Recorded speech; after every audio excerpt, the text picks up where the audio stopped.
Judges chapter 4. Deborah and Barak are called. But after Ehud had died, the people of Israel again did what was evil from Adonai's perspective. So Adonai handed him over to Yavin, king of Canaan. He ruled from Hatzor, and the commander of his army was Sisera, who lived in Hareshet Har-Goyim.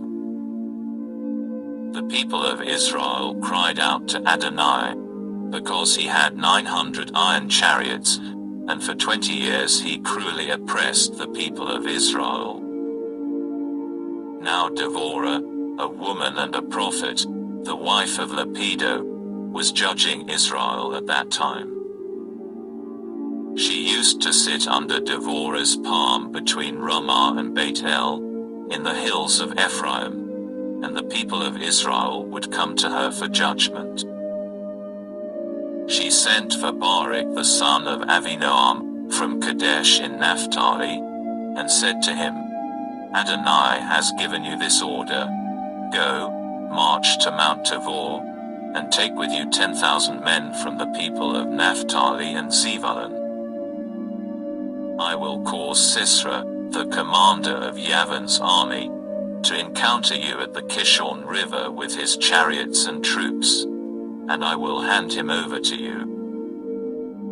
Barak answered her, If you go with me, I'll go, but if you won't go with me, I won't go. She replied, Yes, I will gladly go with you, but the way you are doing it will bring you no glory, because Adonai will hand Sisera over to a woman. Then Deborah set out and went with Barak to Kadesh. Barak summoned Zebulun and Naphtali to come to Kadesh.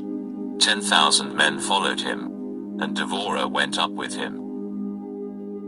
Now Hever the Keni had cut himself off from the rest of Ken, the descendants of Hovav, Moshe's father-in-law. He had pitched his tent near the oak at Zaananim, which is close to Kadesh. The Canaanites are defeated. Sisera was informed that Barak the son of Avinoam had gone up to Mount Tabor. So Sisera rallied his chariots, all 900 iron chariots, and all the troops he had with him, from Hareshet Har-Goyim to the Kishon River. Deborah said to Barak, Get going. This is the day when Adonai will hand Sisera over to you. Adonai has gone out ahead of you. So Barak went down from Mount Tabor with 10,000 men following him.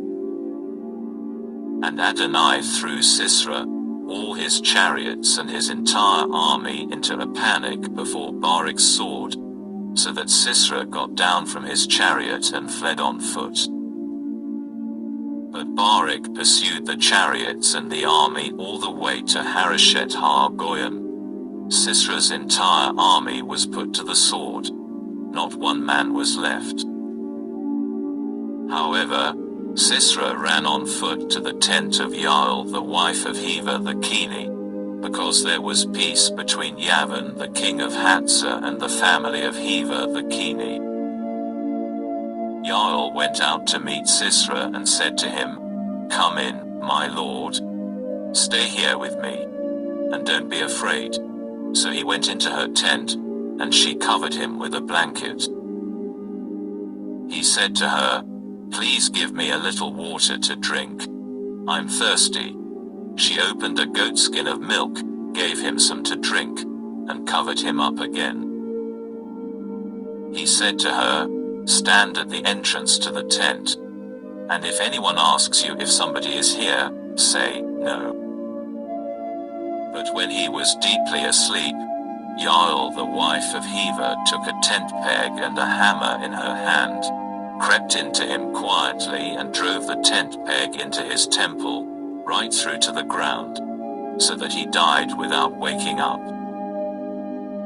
So here is Barak pursuing Sisera, and Yael steps out to meet him and says, Come, I will show you the man you are looking for.